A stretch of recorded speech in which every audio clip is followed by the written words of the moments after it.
אשכוחי ירושלים תשכח ותשכח תשכחני. Nous continuons Masechet Brachot d'Afchet Amud Bet. Marleu Rabba Libne. Rabba a dit à ses enfants, Shatem chotrim basar atartechu al gabe ayad. Lorsque vous voulez couper de la viande, ne la coupez pas sur la main. C'est-à-dire, ne prenez pas le morceau de viande sur la main, puis vous coupez comme ça sur la main. D'accord? Ika d'amre mishum sakana avec un mishum kilkul saouda. Il y a deux raisons. Soit c'est pour le danger, parce qu'en prenant un couteau et couper de la viande en la tenant comme ça sur la main, on peut se couper, donc il leur a dit de faire.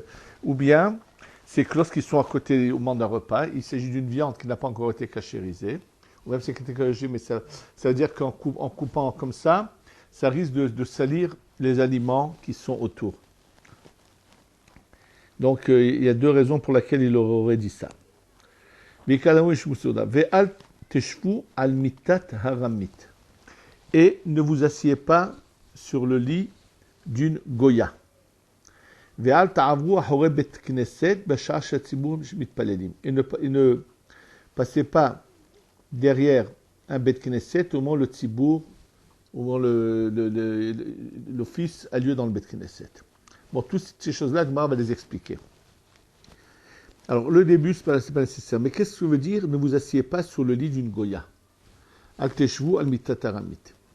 Ika de amre, lo teganu belo kriat shema. Il y en a qui disent, c'est-à-dire, il ne faut pas que vous soyez comme des goyim. C'est-à-dire, dormir sur un lit de goya, ça veut dire, ne dormez pas sans le kriat shema. Alors, bien sûr, la question est, pourquoi il leur dit ça de cette manière-là? Ne dormez pas sur le lit d'une goya. Selon ce qu'il explique Rashi, que lorsqu'on va dormir, au fait, autour de nous, il y a les forces du mal qui veulent venir faire du mal. Et ce qu'ils arrivent à faire la pire des choses, c'est qu'à chaque fois que dans un homme qui dort et pendant son sommeil, il a la vision d'une femme et que ça l'entraîne à avoir des pertes qui sont interdites, il faut savoir que c'est celle qu'on appelle plonite, la médiutav, qui est venue sous cette forme-là, et elle représente l'égoïme. Donc, celui qui ne fait pas le kriyat shema, c'est comme si qu'il lui donnait la possibilité à celle-là de venir dormir avec lui, de prendre de son zera, et d'utiliser de mauvaises fins. Donc, c'est une des explications.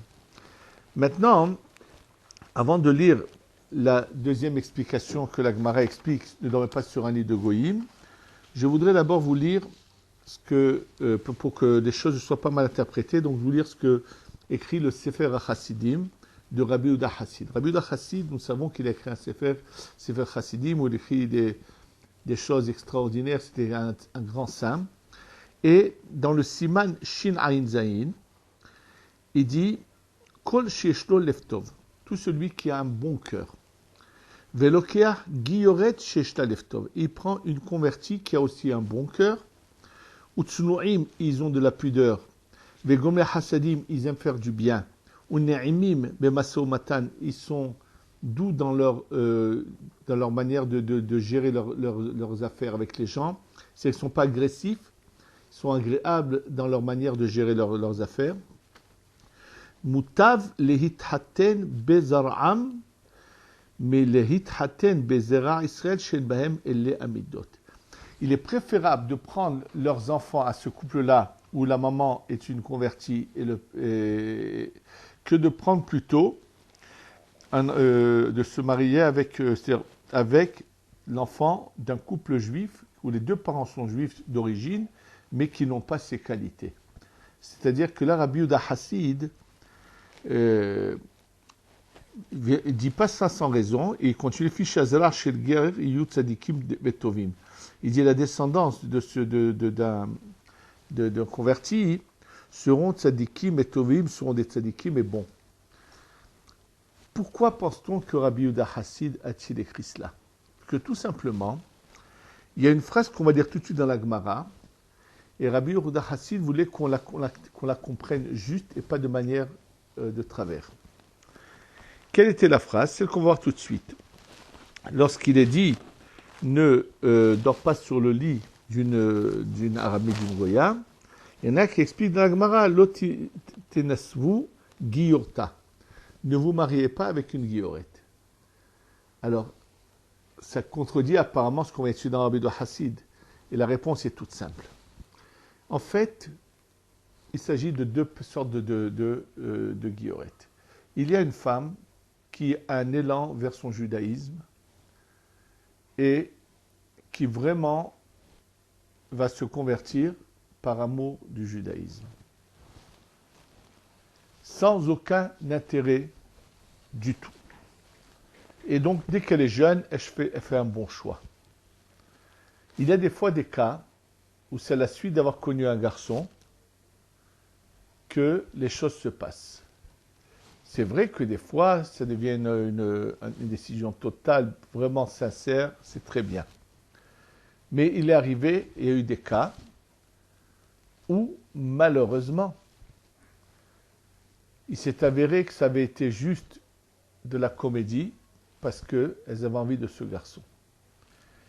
Et un des cas que je peux citer, puisque celui qui a été confronté à ce genre de situation, on m'a parlé de lui, c'est un médecin à Montréal qui a écrit tout un livre pour convaincre les gens de faire attention parce que ce que lui a vécu, c'est que lui, dans sa jeunesse, bien sûr, l'attirance physique lui a fait faire des choses qu'il n'aurait jamais dû faire.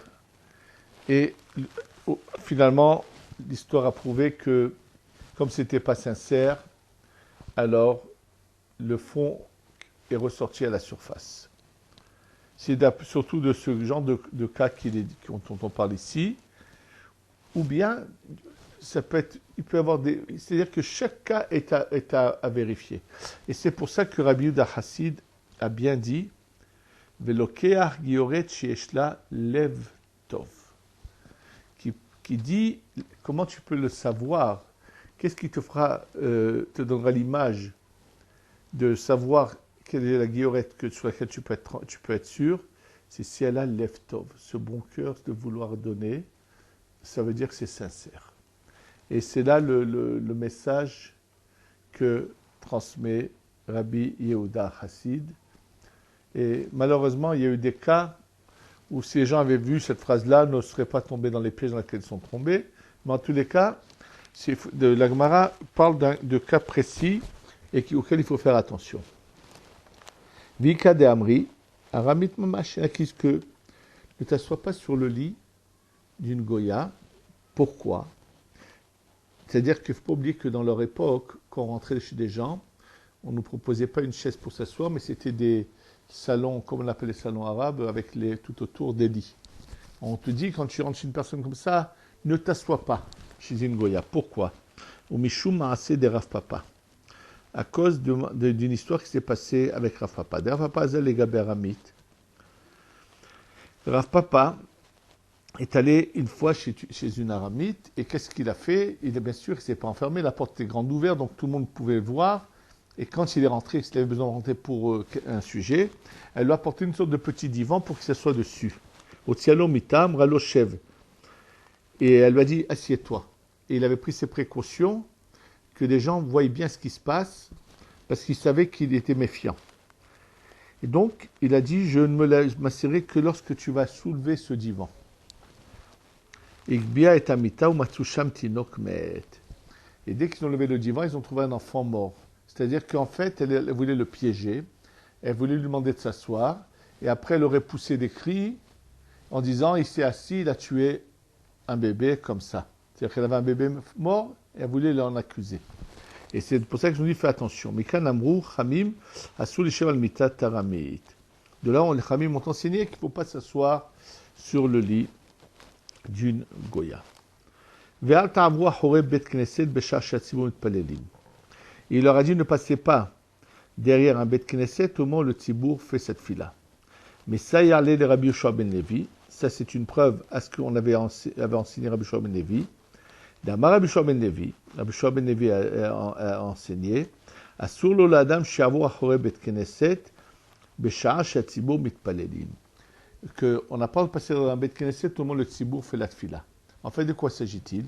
Comme on va le voir tout de suite, il n'y a qu'un bet knesset dans la ville. c'est l'heure de la tfila, et lui, il passe devant l'entrée, puisque l'entrée était derrière, et il ne rentre pas. Donc, il montre qu'apparemment, Hazve Shalom, que lui n'a rien à faire avec le tzibour, qui n'appartient pas à la communauté. C'est pour ça que comment dire, Amar Abaye dit, Velo Amran ela delika pitra harina. C'est une tradition que s'il n'y a pas une autre entrée au Bet Knesset. Si c'est une autre entrée, il peut passer à ce moment-là, parce qu'on pourra dire qu'on pourra penser qu'il va de l'autre côté. Avalika pitra harina litlanba. S'il y a une autre entrée, donc il peut passer parce qu'on peut penser qu'il va aller de l'autre côté. Velo amran ela delika bet nishtachlina. Et ce n'a été dit que s'il n'y a pas un autre Bet Knesset dans la ville, parce que si lui, il ne va pas faire la prière dans celui-là, il va aller dans l'autre. Alors pourquoi il n'aurait pas le droit de passer? Celui qui le verra passer, il dira bon, lui, il ne fait pas de prière ici, il a fait dans l'autre. Avalika bet nishtachlina litlanba. C'est-à-dire qu'il n'y a pas de lien, il n'y a pas de problème. Velo amran ela dela daretuna. Et c'est seulement s'il n'a pas un fardeau sur lui, il n'est pas en train de porter quelque chose. S'il est en train de porter quelque chose, on sait il doit aller quelque part, donc c'est pour ça qu'il rentre pas au Bet Knesset. Velaraït, ou bien qu'il ne court pas. S'il est en train de courir, c'est-à-dire qu'il est pressé pour arriver quelque part, donc on ne peut pas soupçonner qu'il n'a pas envie d'entrer au Bet Knesset. Ou bien, Velo manach tfilin, ou bien s'il est sans tfilin. Mais s'il a cette tfilin sur lui, il marche dans la rue, donc on sait que c'est quelqu'un qui fait cette tfila, juste il ne peut pas rentrer maintenant pour une raison. Avalika had mehanach ditlanba. Mais s'il y a une de ces trois choses-là, il n'y a aucun problème. Tanya Amar Rabbi Akiva, Beshosha Devarim Oevani et Tamediyim. En trois choses, j'aime les gens de cette région-là. C'était une certaine tribu de personnages.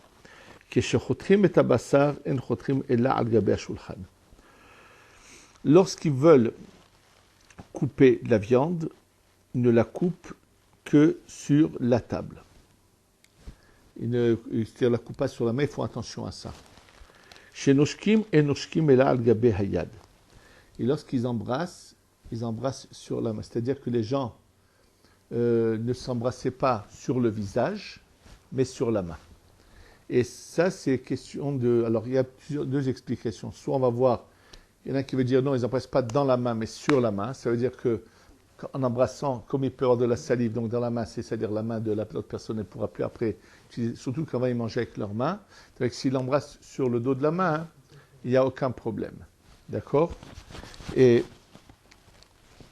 il y en a qui expliquent que c'est par haute, c'est-à-dire que ce n'est pas s'embrasser sur le visage, surtout que avant, on sait que la manière de s'embrasser d'un couple était de la bouche sur la bouche. Donc, ils disent, eux, en public, ils ne font jamais une chose pareille, ils n'embrassent que sur la main.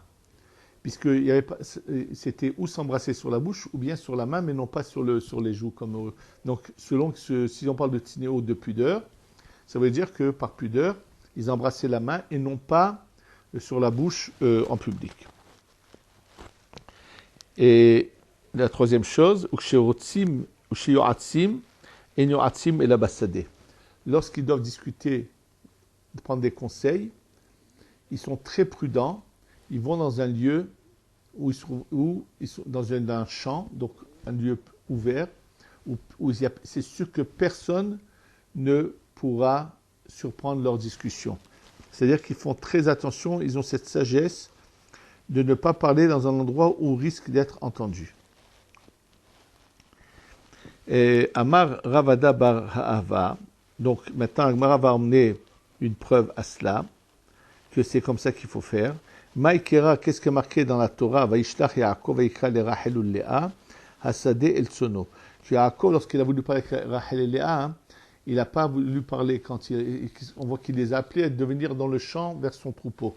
Pourquoi? Le soir, il ne rentrait pas chez lui, il rentrait chez lui, mais il ne voulait pas parler chez lui de peur qu'on entende cette discussion, et donc il a pris cette précaution.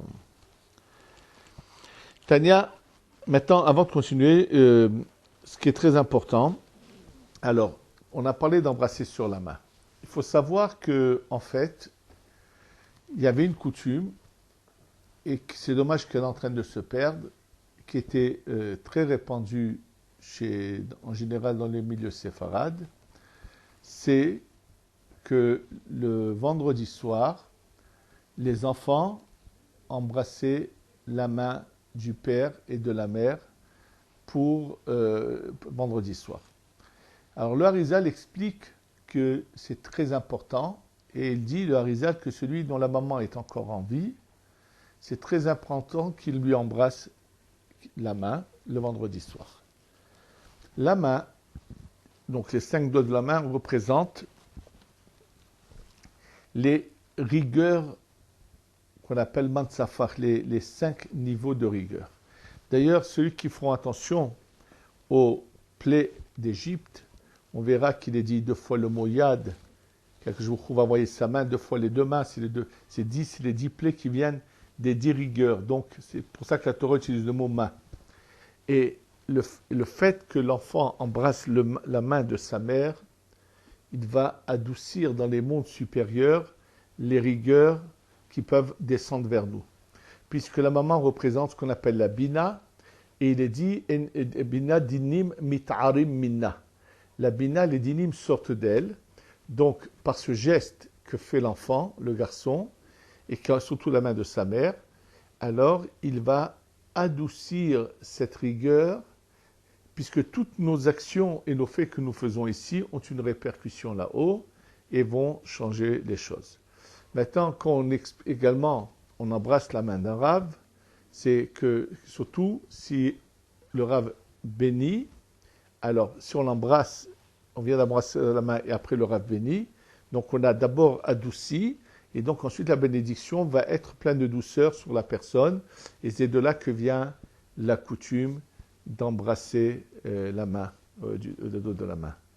Je voudrais juste à ce sujet raconter une petite histoire authentique que m'a raconté le Rav Gedalia Rabinovitch, qui est Admour de Monastrich. Il m'avait donné le nom, mais je ne me souviens pas d'un Admour, parce que chez les Admourim, dans le milieu de la Chassidout, il y avait des régions où on embrassait la main, d'autres endroits où non. Et une fois, un Admour est parti dans une ville, et quand il est revenu, alors on lui a demandé alors comment c'était. Il a dit, où je suis allé, ils nous ont plus donné ici que là. C'est-à-dire, ils étaient tous prêts à embrasser la main pour recevoir des brachot. Mais ils n'ont pas imaginé que la meilleure manière d'avoir des brachot, c'est de savoir donner de la tzedaka. Donc c'est ça qu'il a dit, oui, il a dit dans cet endroit, ils ont plus donné ici que là, qui voulait dire, ils étaient tous là à embrasser la main, mais ça s'arrêtait là. Et bien sûr, il faut faire les choses avec sagesse et comprendre que c'est vrai que ça adoucit le dîn, c'est très beau et tout, mais quand on veut qu'une bracha se réalise, surtout si on va chez un rave pour ça, alors on lui embrasse la main, c'est très bien, mais même si on n'est pas fortuné, pour que la bracha ait une emprise, c'est bien de tout de suite donner un peu de tzedaka. Et d'ailleurs, il m'a été raconté que quand les gens venaient voir Rabbi Raphaël Baruch Toledano, qui lui demandait des brachot, sur le champ, il disait d'abord donner de la tzedaka si vous voulez que les brachot se réalisent. Ce n'est pas sans raison, c'est parce que c'est très important que celui qui demande des brachot pense à donner de la tzedaka.